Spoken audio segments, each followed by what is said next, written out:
Assalomu alaykum hammaga. Mana yana Pavloniya bog'iga keldik. Bir hafta oldin bularni videoga olgan edim. U paytda barglari yam-yashil edi. Bir haftalik o'zgarishni ko'rishingiz mumkin. Hozir hamma barglar qurib ketgan. Mana qorayib uje rost mana qishki mavsumga kirib keldi. Mana ko'rishingiz mumkin. Barg uje sarg'ayib, ancha qismi yerda ham to'kilib yotdi. Shunaqa gaplar bizda.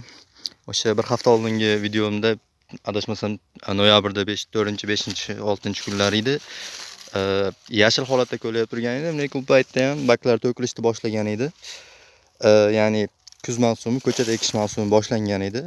Mana hozir esa ayni qiziq paytdamiz. Quyosh ham mana charaqlab chiqib yotibdi. Bugun ham mana xudo xolasa Namanganga mana shu baquvvat ko'chatlarimizdan dastavka qilib jo'natib ko'lab beramiz. Sveji holatda. Bemalol kimga Pavloniya ko'chatlari kerak bo'lsa, bizga murojaat qilaverasizlar. Pastda nomerlar qoldirib qo'yamiz. Rahmat.